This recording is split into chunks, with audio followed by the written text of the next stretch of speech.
Hey, Andrew, so how do I get like a six-pack quick? What's the fastest way to get a six-pack? Why does it have to be quick? Why does it have to be easy? Why do you think life is all quick and easy? Why can't it be hard and difficult? Why can't you suffer? Because suffering is what gives it value. If everyone had a six-pack and it was quick and easy, then it wouldn't be valuable, would it? If everyone walked around with a six-pack and they got it easily, then no one would give a shit. The whole point is that it's difficult to get. Value is linked to difficulty. If you want something that is valuable, you need something which is difficult to obtain. You shouldn't be thinking about quick and easy. You should be thinking about hard, suffering, pain, going through it. That's what you should be thinking about. This is going to be hard, but I'm going to do it anyway. Because when it is done, then everyone's going to know that I went through something difficult. Nobody, absolutely nobody, gives a fuck about you as much as you're going to have to complex. Nobody cares about you as much as they need to care to fix your life. But nobody is going to come to your bed, drag you out of bed, drag you to a job, force you to work hard. You are never going to have any of the things you want if you do not get them yourself. The only person who's going to make me happy and live a life that I want to live is me. Nobody's going to do it for me. People say, Tate, what motivates you? And I find that I think that's a stupid question. I was a 4-time kickboxing world champion. For 12 years, I trained 5 hours a day, 6 days a week. And I was motivated to train probably about 25% of the time. The rest of the time I went because I am disciplined. If I wake up and I'm unhappy, I will do the exact same things as if I am happy. I will go to the gym the same. I will work the same. How I feel has no impact on how I live my life. We're grown-ups and we have responsibilities and we have problems and we have pressure, and you don't necessarily have to be happy to perform, and happiness will come at the end of the performance anyway. But if your number one goal as a man, if your number one mission in life is just to be happy, that's going to be an extremely vaporous existence. You're not going to be a man of substance. Your ability to deal with stress, the amount of stress you can deal with as an individual, is directly correlated to your success level. If you can deal with stress all day, you're going to be successful. If you collapse under some stress, you're not going to be successful. There's no way to the top without stress involved. But there is a massive correlation between success in life and stress tolerance. The more stress you can tolerate, the better your life's going to be. One of the only things in this world you can control is your state of mind. You can't control the weather, you can't control other people, you can't even control your health.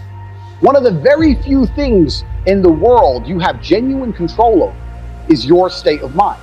If you can't control that, then you're just a feather in the wind, and life's gonna blow you around. I can't imagine truly wanting to quit something and not being able to quit. I can't imagine it. When I talk to people who say, I want to quit smoking, I say, when? They go, oh, well, soon. But that means you don't want to quit. You want to keep smoking for a while and quit later. I can't imagine a mind frame or a mindset where I want to do something and can't do it. It's almost difficult for me to answer that question, because if you have that kind of mind, if your mind is so fundamentally broken that you cannot do with your own mind what you want to do, then you're just, right? Life is hierarchical. There's always going to be kings and there's always going to be peasants. If you have a mind that you can't control, then you're never going to be a king. You're going to be a peasant. That's your life. You have a peasant's life ahead of you, and that's your destiny. Enjoy. Right? There's always been peasants. That's life. But I believe that the most important thing you can do as a man is to gain control of your mind. Once you have control of your mind, life is so ridiculously easy. People say to me, Tate, you're in good shape. All you do is drink vodka and travel the world. You're never even home. You never even have a gym. How do you do it? It's ridiculously easy if you control your mind. If I decide to do 1,000 push-ups, I'll do them. Maybe I have to do them one at a time. Maybe I'll get tired. Maybe I need a break. I'm going to do 1,000 because I said I'm going to do 1,000. Everyone knows what they're supposed to do. You either control your mind or you don't. And all of these things stem from the same problem.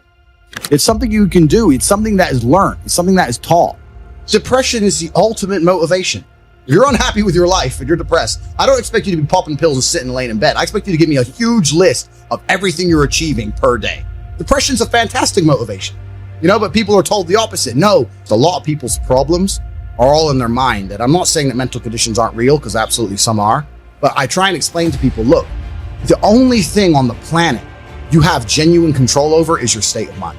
You can't control the weather. You can't control anything. The only thing you can affect in genuine real time is how you feel in your head. How you view the world absolutely and utterly shapes how you react to the world, how you act in the world, how people view you. It's all down to how you view things. You have to believe you're a fucking man, and you have to believe you can achieve anything. I'm not saying you can achieve anything easily. I'm not saying it's not going to take a whole bunch of work. I'm not saying it's going to happen quickly. But you have to believe you can achieve anything. When I tell people that you are the sum of the 5 people you spend the most time with, everyone agrees. They go, yeah, that's probably true. And then they continue to hang around with people who they don't want to be. Why? There has to be a point where you sit and go, okay, you're my friends, etc., etc. I love you guys. Yeah, we can talk, whatever. But I'm on a different life path. You have to leave some people behind. If you were to come hang around with me and my crew, you would be self-conscious. And that self-consciousness would motivate you, or they would certainly instill the discipline required for you to change. You don't feel self-conscious amongst your peers. That's why you don't change. When I was broke, I couldn't sleep. And I say that, people laugh. I'm not joking. When I wanted money, like fucking I needed air. People say to me, I want to be rich. And I say, okay, well, I want to be able to ice skate. But I don't want to be able to ice skate enough to go learn how to ice skate, so I can't be bothered. I mean, surely if I could click my fingers and be a figure skater, I'd click my fingers. Who wouldn't? But I don't want to actually go train because I don't want it enough. And this is the exact point with money. Everyone wants money put on their lap. If you truly wanted money, you wouldn't be able to sleep until you fucking had it. And this is the point. Because when I had nothing, I couldn't be distracted. You couldn't distract me from what I wanted. Life when you're young is a completely different experience to life when you're old. When you're older, your life quality seriously decreases, massively. So you have about 10 to 15, maybe 20 years to find a way to get rich and enjoy being rich. And you got to put it all together and you got to do it quick. You have to start saying, I want to take money. Because that's how you have to think. You don't make it, you take it. So you have to start talking that way. You got to take money. Is that money isn't real. Money is like water. Money never stays still. If you can find and identify a place where money is moving, if you can find a place where money is moving and stand in the way. Problem is with the people out here, everyone has a dream, but not many people have a plan. A good plan today is better than a perfect plan tomorrow. You got to do something. You got to do something fast. Yeah. You're just sitting around talking about it and hoping for things to get better. I don't think living in a dream is going to help you in any way. I think you need to be sitting here panicking at the fact that you don't have enough money. You need to be concerned and worried and sad. You need to do something about it today. Because that's how I started my first business that made me $1 million. I sat in my room, pissed off, and I fucking came up with the idea. Most people see people with things they want and they don't do the second half. They don't try and work out how they got that thing. Oh, my man has a Ferrari. Okay. I wish I had a Ferrari. Okay. They don't sit there and go for an hour. How did he get a Ferrari? It doesn't cross that part is the part they don't want to do, right? They just go, oh, he has a Ferrari. Wish I had a Ferrari. And they go back to TV. Yeah. And that's why they lose. You need to understand that in this world, there's a whole bunch of people doing amazing shit that you are not doing. And that needs to piss you off. Because if it pisses you off, you become motivated all of a sudden. You need to be annoyed, and I'm telling you to be angry. Anger is a fantastic force. You take that anger and you direct it in the correct direction. And listen, you may feel fired up for 10 minutes after this little talk. But you're not going to feel fired up forever. You need to put systems in place. You need to get discipline. You need to get an atmosphere of people around you who are going to keep you accountable and not make it easy for you to continue to be a fucking nobody. And then you're going to fix your life. Otherwise, you're going to stay a nobody. If you were genuinely pissed off about your situation, you would not need me to motivate you. You would motivate your fucking self, and you would do something to change it yourself. Motivation isn't real. Everyone says this. Motivation is not real. Discipline's real.